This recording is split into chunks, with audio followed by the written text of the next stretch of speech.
മലപ്പുറത്ത് തെരുവുനായുടെ ആക്രമണത്തിൽ പരിക്കേറ്റ പെൺകുട്ടി പേവിഷബാധയ്ക്കെതിരായ വാക്സിൻ നൽകിയിട്ടും എന്തുകൊണ്ട് മരിച്ചു എന്ന ചോദ്യമാണ് ഉയരുന്നത്. എന്തായാലും ഇക്കാര്യത്തിൽ വിശദീകരിക്കാനായി ചികിത്സയ്ക്ക് നേതൃത്വം നൽകിയ കമ്മ്യൂണിറ്റി വിഭാഗ മേധാവി ഡോക്ടർ ഹസനയുണ്ട് നമ്മോടൊപ്പം. മാഡം, എന്തുകൊണ്ട് വാക്സിൻ നൽകിയിട്ടും മരണമുണ്ടായി എന്ന ചോദ്യമുണ്ട്. അത് ഈ കുട്ടിയുടെ ഒരു സവിശേഷ സാഹചര്യമാണ്. വളരെ ഗുരുതരമായ മുറിവ് തലയോട്ടിയിൽ ഉണ്ടായിട്ടുണ്ട്. വളരെ ആഴത്തിലുള്ള 2-3 മുറിവുകൾ, പിന്നെ ശരീരത്തിന്റെ മിക്ക ഭാഗങ്ങളിലും മുറിവുകളുണ്ട്. പിന്നെ ഇവിടെ വന്നു കഴിഞ്ഞിട്ട് കൊടുക്കേണ്ട ചികിത്സകളെല്ലാം കൃത്യമായി കൊടുത്തിട്ടുണ്ട്. തിരൂരങ്ങാടി ആശുപത്രിയിലാണ് ആദ്യം കൊണ്ടുപോയത്. അവിടുന്ന് IDRV കൊടുത്തു, മുറിവുകളൊക്കെ കഴുകി. പക്ഷെ ഈ ഓരോ സ്ഥലത്തും എത്തുമ്പോൾ ഉള്ള ഒരു ചെറിയൊരു ഡിലേ വന്നിട്ടുണ്ട്. അപ്പം ഇതുപോലെയുള്ള ഗൌരവമേറിയ കൂട്ട ആക്രമണമായിരുന്നു തെരുവുനായുടെ. ശരിക്കും റേബീസ് ബാധിച്ച നായയായിരിക്കണം. അതിനുണ്ടായ വൈറൽ ലോഡ് അത് ഈ തലച്ചോറിലുള്ള ആഴത്തിലുള്ള മുറിവുകളാകുമ്പോൾ നാഡീവ്യൂഹത്തിലൂടെ പെട്ടെന്ന് കടക്കാനുള്ള സാധ്യത ഉണ്ടായിട്ടുണ്ടാകണം എന്നാണ് ഞങ്ങൾ കണ്ടെത്തിയിരിക്കുന്നത്. സോ എത്രയും പെട്ടെന്ന് ആശുപത്രിയിലേക്ക് കൊണ്ടുപോകുന്നതിന് മുമ്പുള്ള ഫസ്റ്റ് എയ്ഡ് വീട്ടിൽ നമ്മൾ ചെയ്തിരിക്കണം. അതാണ് ഇതിൽ നിന്നുള്ള ഞങ്ങൾക്ക് തോന്നുന്നത്. പക്ഷേ ആളുകൾ പലപ്പോഴും ഭയക്കാണ്. ഈ വലിയ മുറിവും ആഴത്തിൽ വരുന്നു, ചോരയൊക്കെ ഒഴുകുമ്പോൾ ഈ ഭയക്കുന്നു ഈ മുറിവ് സോപ്പ് ഉപയോഗിച്ച് കഴുകാൻ. അതെങ്ങനെയാണ് അതിന്റെ പ്രൊസീജിയർ ചെയ്യുന്നത്? അത് സാധാരണ മുറിവുകളിൽ എന്തായാലും ചോര ഉണ്ടാവും. അപ്പൊ നല്ലൊരു വൃത്തിയുള്ള തുണി, വീട്ടിൽ കോട്ടൺ പാഡോ തുണിയോ ഉണ്ടെങ്കിൽ മുറിവ് ഒപ്പി ഉണക്കി പരിചരിക്കുന്ന വ്യക്തി കഴിയുമെങ്കിൽ ഒരു കയ്യുറ ധരിച്ചാൽ വളരെ നന്ന്.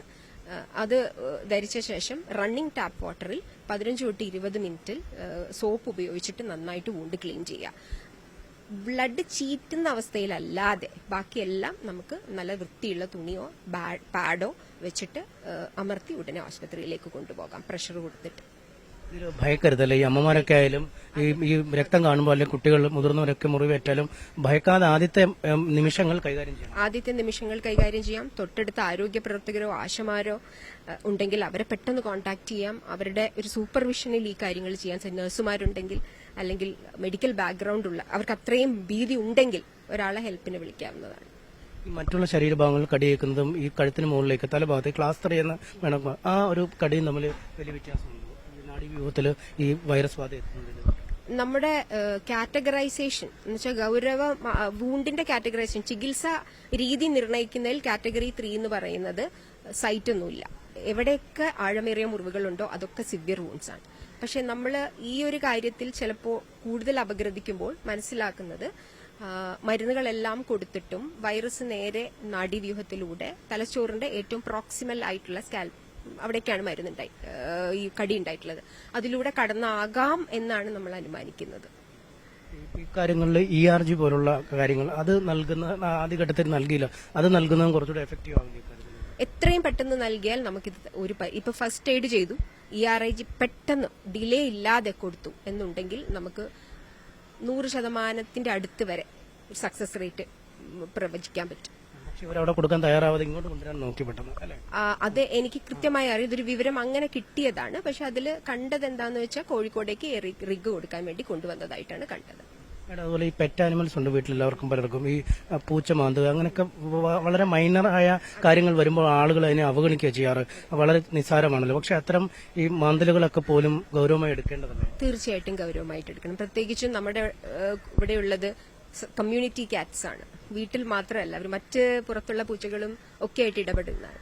അതുകൊണ്ട് തന്നെ ഇങ്ങനെ പൂച്ചപ്രേമമുള്ളവര് അതുപോലെ പെറ്റ്സിനെ വളർത്തുന്നവരെല്ലാവരും പ്രീ എക്സ്പോഷർ പ്രൊഫൈൽ ആക്സസ് എടുത്തിരിക്കുന്നത് എന്തുകൊണ്ടും നല്ലതാണ്. നിങ്ങൾക്ക് പ്രൊട്ടക്ഷൻ ഏതാണ്ട് ഉറപ്പിക്കാം. പക്ഷേ ഈ കടിക്ക് മാത്രമല്ല അല്ലെ, അവരുടെ ഈ നഖങ്ങളിലൊക്കെ എന്തായാലും അതെ നഖങ്ങളിലൂടെ കോറുന്നു. കാരണം അവർ വായിൽ കൈയിടുമ്പോൾ സലൈവ നഖത്തിലാവും. അതിലുവഴി വൈറസ് നിങ്ങൾക്ക് സലൈവയാണ് നമ്മുടെ ബോഡിയായിട്ട് കോൺടാക്ട് വരുന്നത് അല്ലെ? അത് കലർന്നു കഴിഞ്ഞാലാണ് കൂടുതൽ പ്രശ്നം. അതെ കടിക്കുമ്പോൾ അങ്ങനെയാണല്ലോ വരിക. അപ്പൊ സലൈവയിലൂടെയാണ് വൈറസ്.